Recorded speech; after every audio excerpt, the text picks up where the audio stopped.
Big LEZ'S League, an all rugby league experience.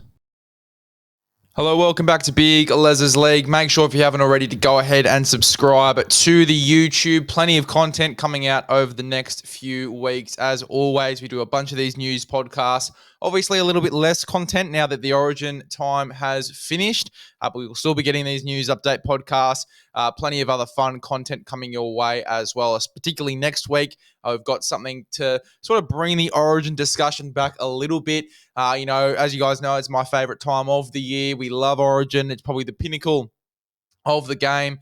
I love talking Origin, even when, Origin is just passed. I love talking Origin. So a little bit more Origin chat potentially for next year.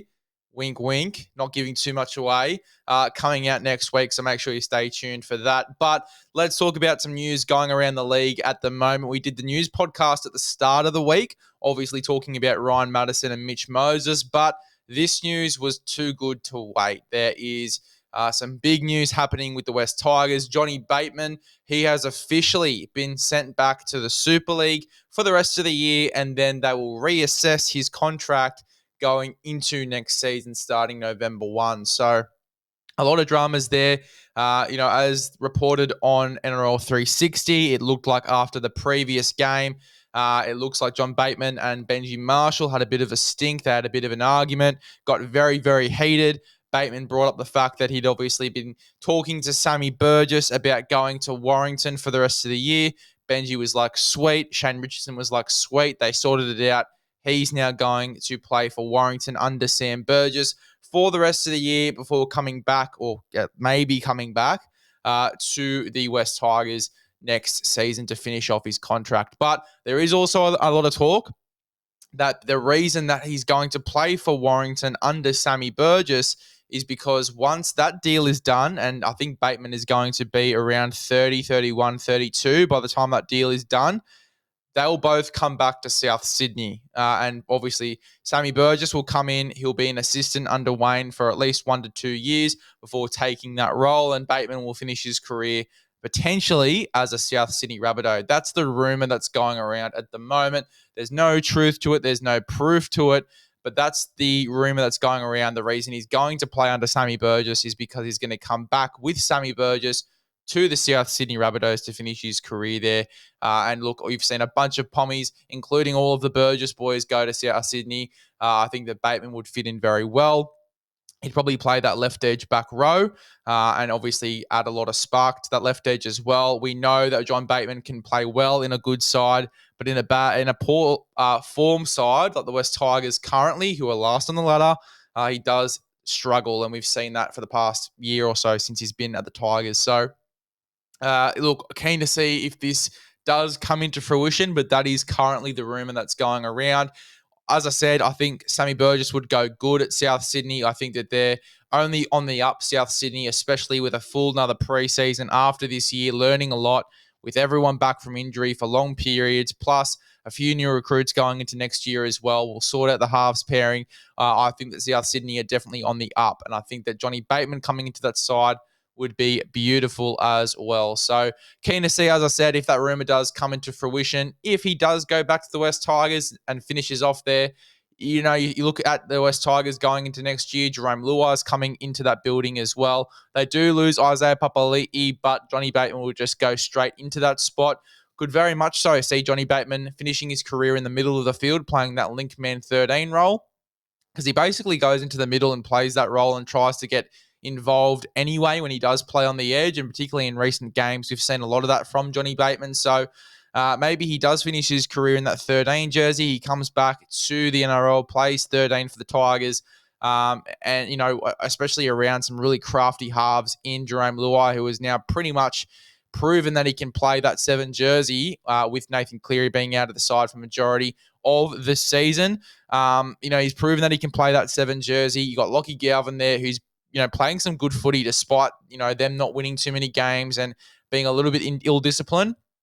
Lockie Galvin just gets better by the week, and him next to Luai, who is just such a competitor, 2 competitors in that building, it's going to be very hard for those two to lose games. And I think Lockie Galvin was speaking about it the other night on the Matty Johns show, the fact that Luai, who is such a competitor, but, doesn't make too many errors and is quite disciplined at the moment. And we have seen that from him since he's been in that number 7 jersey for the Panthers.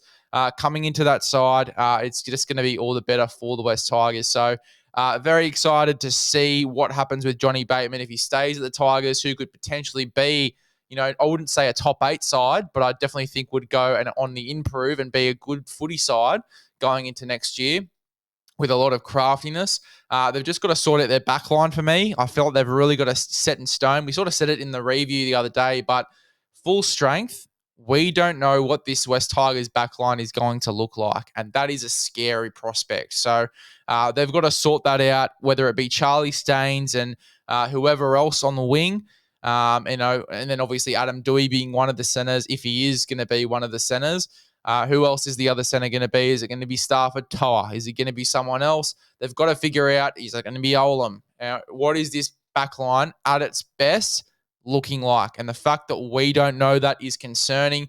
That's something they've got to figure out during the preseason. And as I said as well, when we were talking on Rabbitoh's radio as well, they've just got to keep a bit of consistency as well. So, as I said, keen to see what happens with Johnny Bateman. Keen to see if he gets some more faith in this West Tigers outfit. He goes back there, or if he goes to South Sydney to finish his career off there. But I think he is in his 30s now. He could be just about to hit his 30s, John Bateman. Just look up his age. Bateman age. But, he is getting into the peak of his powers now, John Bateman.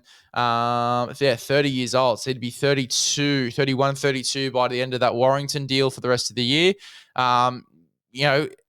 Is he going to be still John Bateman at a high level when he does come back? You'd argue that he's not at a high level now. He hasn't been playing the best footy. So, it's going to be an interesting one. What John Bateman do we get back from Warrington? You got to remember with John Bateman as well, and we sort of spoke about it on the Instagram. This is a guy that's been away from his daughter for a little while, and it would definitely take a toll on you, especially when, you're away from family and you're in a footy side that isn't traveling the best at the moment. In John Bateman's mind, it's season over, and you can definitely understand that. He wants to get back to his family, and I think that Benji, at the end of the day, has understood that as well, and that's the reason why he's going back over there. So, all the best to Johnny Bateman for the rest of the year, getting coached under Sammy Burgess, who's looking like he's doing a pretty decent job over there at Warrington at the moment. If they do both come back to South Sydney when Big Johnny is 32, if he decides to retire after coming back from Warrington as well, what the go is there. We don't know, but it'd be very interesting to see what happens with those two, Sammy Burgess and Johnny Bateman. If Johnny Bateman stays the extra year and then he comes back with Sammy Burgess to South Sydney, if Johnny Bateman retires back over in the Super League, if he comes back and finishes off his West Tigers deal, if he comes early to South Sydney, or if he goes to another club that is looking for a star back rower as well. As I said, in a top 8 side, he is a great footballer, but in a bottom 8 side, he can get a little bit ill-disciplined, and we have seen that from him from the West Tigers over the past few weeks. So in a top 8 side, I think he'll do great. If the top 8 side wants to pick him up just for the last few years of his career, I think that it would be quite beneficial for them. As I said, very keen to see what happens with Johnny Bateman. Now, the other bit of news that we're going to talk about here on the podcast today is Jacob Saifiti.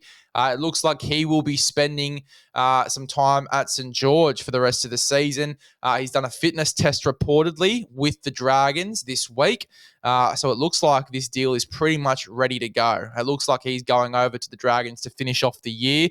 I mean, you wouldn't do a fitness test with another club while you're still at your current club if you're not going over there pretty much effective immediately. So I could expect that this signing is announced over the next few days. If he's already done the fitness test and he's passed the fitness test, he's just waiting probably or most likely on that release acceptance from the Knights to go over there right now. So look, I think it'd be a great signing for the St. George Illawarra Dragons. You look at their forward pack at the moment, they are still missing a bit of a leader there. And I think that Daniel Saifiti, could be that leader for sure. He's a great footballer still. He was only an Origin footballer 2 years ago now. So yeah, I think that he would suit that forward pack well himself, alongside some other great forwards like Jack DeBellin, who's in a bit of a tear at the moment. Blake Laurie coming off the bench has been great. Ben Murdoch-Masilla's had a bit of a spell in form coming off the bench and doing some good things. They've got a decent forward pack there. Hame Sele's going well. Francis Molo is probably in career best form. They've got some great guys over there at the moment in that pack. Adding a Daniel Saifiti would be so dangerous, and it definitely helped them make a push for the top 8 as well, the Dragons. So I think this would be a huge signing. I think Shane Flanagan knows that this would be a huge signing for them, and definitely a momentum booster through the middle third of the park. So keen to see if this thing happens, but if he's already done the fitness test, like it has been reported, it does look like that deal is done and ready to go. So, I would expect that thing to be announced over the next few hours or the next few days when this podcast comes out. But as I said, we'll have to wait and see. There you go. That is your news for this week for round 21. Make sure if you haven't already to go ahead and subscribe, become a part of the big LEZ'S League community, and that involves following the Instagram, the TikTok, the Spotify, the Apple Podcast. Get across it. Don't miss out on any of our great content. We do reviews and previews of every single game on the Spotify and Apple. You don't want to miss out on that exclusive content, as well as other great content as well that comes out on the podcast. As I said, some great Origin content to sort of finish off the Origin period coming out next week. So make sure you get entrenched in that. Stay tuned for that. You've got some great things to come here on the YouTube. So subscribe if you haven't already, and we'll see you guys in the next one.